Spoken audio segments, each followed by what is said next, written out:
राधे राधे दोस्तों, आज हम आपको बताते हैं श्री कृष्ण का नाम लड्डू गोपाल कैसे पड़ा।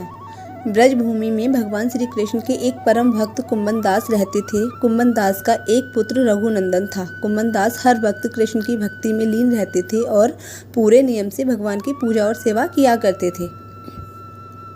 वे उन्हें छोड़कर कहीं नहीं जाते थे ताकि उनकी सेवा में कोई कमी न रह जाए। एक दिन वृंदावन से उनके लिए भागवत कथा करने का न्योता आया। पहले तो कुम्मन दास ने मना किया, लेकिन कुछ सोच विचार कर बाद में वे कथा में जाने के लिए तैयार हो गए।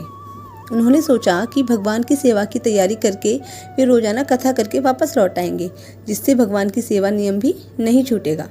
उन्होंने अपने पुत्र को समझा दिया कि वे भोग तैयार कर चुके हैं, तुम्हें बस समय पर ठाकुर जी को भोग लगा देना है। इसके बाद वे वहां से प्रस्थान कर दिए। कुम्मन दास के पुत्र रघुनंदन ने भोजन की थाली कृष्ण के सामने रखी और सरल मन से आग्रह किया कि ठाकुर जी आओ और भोग लगाओ। उसके बाल मन में यह छवि थी कि वे आकर अपने हाथों से भोजन करेंगे, जैसे हम सभी करते हैं। उसने बार बार आग्रह किया, लेकिन भोजन तो वैसे का वैसा ही रखा रहा। अब रघुनंदन उदास हो गया और रोते हुए पुकारा कि हे कृष्ण आओ और भोग लगाओ। कहते हैं ना, जो सच्चे हृदय से भगवान को पुकारता है तो भगवान को ही आना पड़ता है।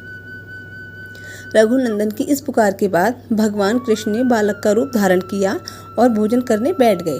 जब कुम्मन दास ने घर आकर रघुनंदन से प्रसाद मांगा तो उसने कह दिया कि ठाकुर जी ने सारा भोजन खा लिया।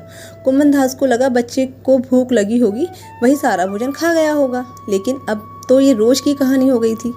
अब कुम्मन दास को शक होने लगा, तो उन्होंने एक दिन लड्डू बनाकर थाली में रखे और छुपकर देखने लगे कि रघुनंदन क्या करता है।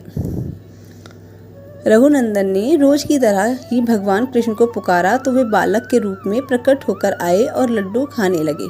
यह देखकर कुम्मन दास दौड़ते हुए आए और प्रभु के चरणों में गिरकर विनती करने लगे। उस समय कृष्ण के एक हाथ में लड्डू और दूसरे हाथ वाला लड्डू मुख में जाने को ही था कि वे एकदम मूर्ति हो गए। उसके बाद से ही उनकी इसी रूप में पूजा की जाती है और वे लड्डू गोपाल कहलाए जाने लगे। जय श्री राधे कृष्णा। राधे राधे।